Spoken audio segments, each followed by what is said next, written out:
जय श्री राधे कृष्ण भक्तों। आज हम आपको का माघ मास का 16वां अध्याय सुनाने जा रहे हैं, जिसमें कांचन मालिनी अप्सरा और राक्षस की कथा का वर्णन किया गया है। कार्तवीर्य जी बोले, हे भगवान, वह राक्षस और कांचन मालिनी कौन थे? उसने अपना पुण्य किस प्रकार दिया तथा उस राक्षस की सदगति कैसे हुई? हे ब्राह्मण, हे सूर्य रूपी अत्रि पुत्र, आप मेरे इस आश्चर्य को दूर करते हुए कहिए। दत्तात्रेय जी बोले, हे राजन, इस प्राचीन विचित्र इतिहास को सुनो। मैं आपसे कहता हूँ, इसके सुनने मात्र से वाजपेयी यज्ञ का फल प्राप्त होता है।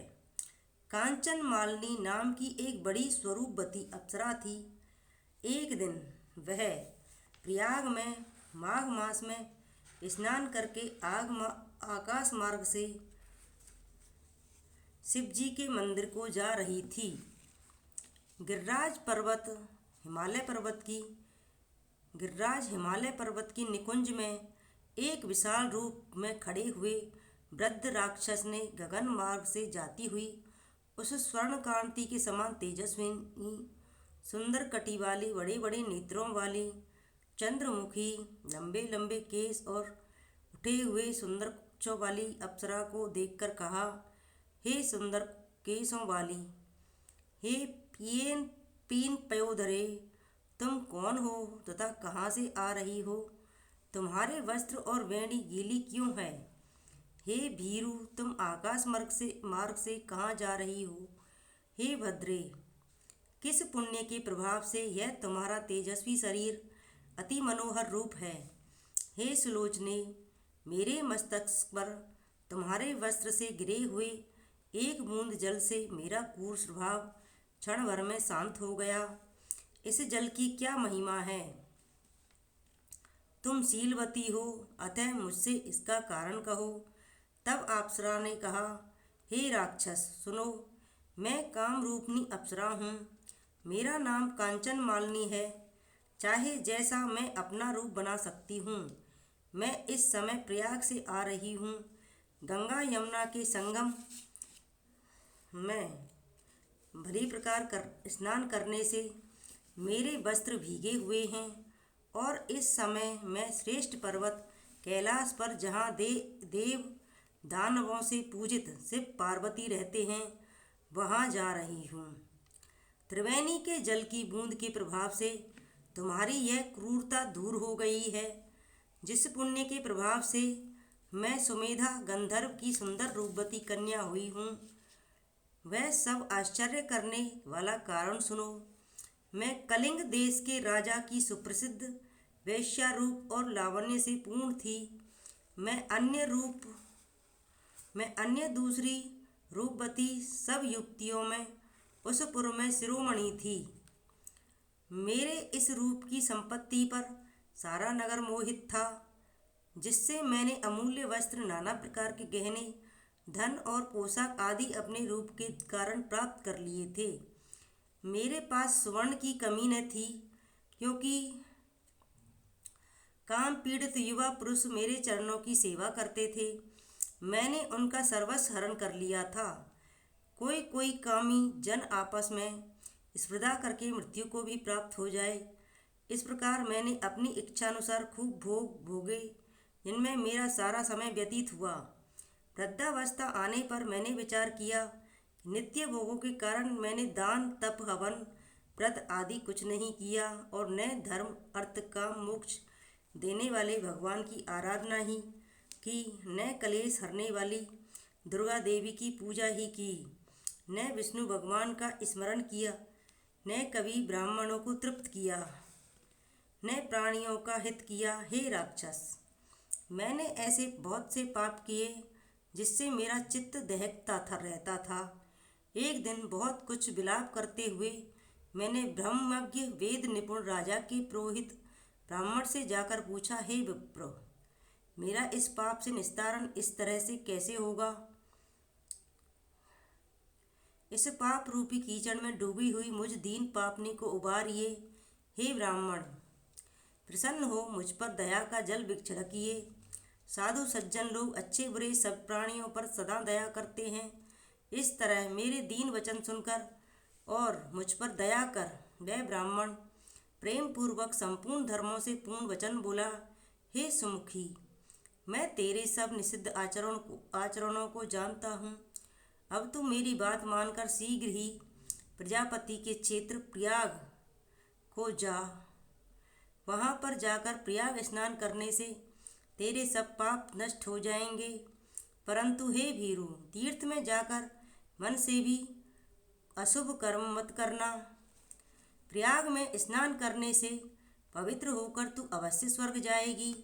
हे भामिनी, तीर्थ स्थान को छोड़कर अन्य स्थान में किए हुए जितने पाप हैं वे उस वक्त प्रयागराज में नष्ट हो जाते हैं। हे वीरू सुनो, पूर्व समय में गौतम मुनि की स्त्री को देखकर इंद्र काम के वशीभूत हुआ और अपने रूप को छिपाते हुए गुप्त रूप से उसके साथ संभोग किया।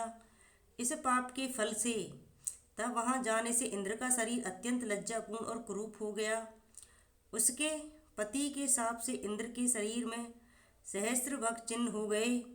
तब निंदनीय कर्म से मुंह नीचा करके देवराज इंद्र मेरु पर्वत के शिखर पर 100 योजन लंबे स्वच्छ जल से भरे हुए सरोवर पर जाकर स्वर्ण कमल की कलिका में घुस गया और उसमें बैठकर अपने को तथा कामदेव को धिक्कारने लगा। ऐसे जघन्य पाप से निंदित होकर सब मनुष्य नरक में जाते हैं। आयु, कीर्ति, धर्म, यश और धैर्य को सदैव नष्ट करने वाले दुराचारी कामदेव को धिक्कार है, जो मनुष्य के धर्म का नाश करता है। यह घोर विपत्तियों का स्थान स्वरूप है, जो देह में स्थित होकर धन भ्रष्ट करने वाला ऐसा दुष्ट शत्रु दमन करने योग्य है। यह असंतुष्ट रहने वाला तथा सदैव अकल्याण करने वाला है।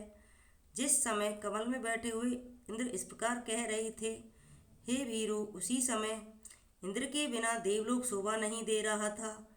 तब सब देवता, गंधर्व, किन्नर, लोकपाल इंद्राणी को साथ ले जाकर बृहस्पति जी से पूछने लगे, हे भगवान, हम नहीं जानते हैं कि इंद्र कहाँ पर गए हैं।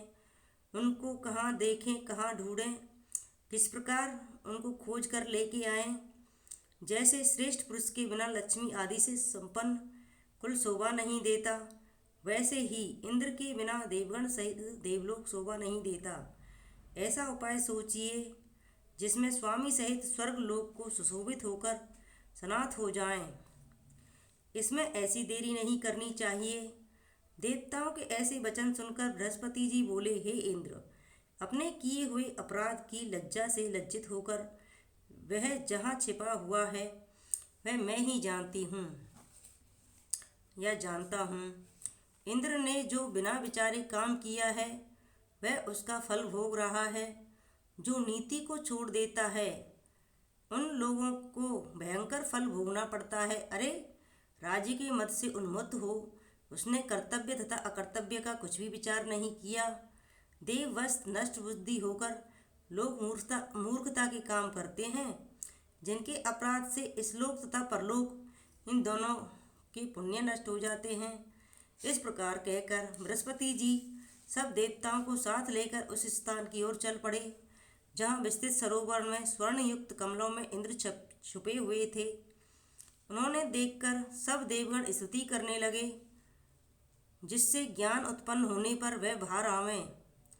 बृहस्पति जी के समझाने पर जब इंद्र कलियों से बाहर निकले तो उस समय उनका मुख मलिन एवं रूप कुरूप था। उनकी आंखें लज्जा से बंद थीं। इंद्र ने बृहस्पति जी के चरण पकड़कर कहा, हे बृहस्पति जी, आप मेरी रक्षा कर इस पाप से उद्धार होने का उपाय बताइए। इंद्र के वचन सुनकर विप्रवर बृहस्पति जी ने कहा, प्रयाग में स्नान करते ही तुम पाप से छूट जाओगे। हे इंद्र, चलो, तुमको साथ लेकर हम सब लोग भी वहाँ चलते हैं। तब पुरोहित को साथ लेकर इंद्र वहाँ गए और प्रयाग तीर्थ में गंगा यमुना के संगम में स्नान करके शीघ्र ही पापों से छूट गए। तब बृहस्पति जी ने प्रसन्न होकर उनको वर देकर कहा, हे इंद्र, हमारे प्रसाद से तुम शीघ्र ही पापों से निर्मुक्त हो जाओगे और अब तुम्हारे शरीर में से ये 1000 योनियों के चिन्ह 1000 नेत्र हो जाएंगे। अब तो इंद्र बृहस्पति जी के आशीर्वाद से 1000 नेत्रों से ऐसे सुशोभित हुए जैसे मानसरोवर कमलों से शोभायमान होता है। उसके बाद सब देवताओं और ऋषियों ने इंद्र की पूजा की तथा गंधर्वों से स्तुति किए जाने पर इंद्र अपनी अमरावती नगरी को गए। इस तरह प्रयाग में स्नान करने से इंद्र निष्पाप हो गए।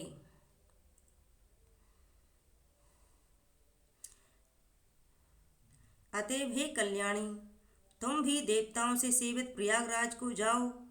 वहां पर जाने से शीघ्र ही तुम्हारे पाप नष्ट होंगे तथा स्वर्ग की प्राप्ति होगी। हे राक्षस, जब इतिहास सहित राजगुरु के मुख से ऐसा सुमंगल वचनों को सुना तब मैंने सब भ्रम में पड़ी हुई राजा के पुरोहित ब्राह्मण के चरणों में प्रणाम किया। तत्पश्चात बंधु बांधव दास दासी घर धन आदि सब को छोड़कर और विषयों को विष के समान जानकर तथा शरीर को क्षण भर में नष्ट होने वाला समझकर मैं घर से निकल पड़ी और नरक के दारुण भय की चिंता के कारण मैंने माघ महीने में गंगा यमुना के संगम प्रयाग में जाकर स्नान किया। हे वृद्ध निशाचर, उस समय स्नान के महात्म्य को सुनो। 3 दिन के स्नान से मेरे सब पाप नष्ट हो गए। शेष 27 दिन के स्नान के पुण्य से देव योनि पाई। अब मैं पार्वती जी की प्रिय सखी होकर कैलाश पर्वत पर रमण करती हूँ, परंतु मुझे अपनी जाति का स्मरण बना रहा। यह प्रयाग स्नान का ही प्रभाव है। इस प्रकार माघ मास का 16वां अध्याय समाप्त हुआ। जय श्री राधे कृष्ण भक्तों।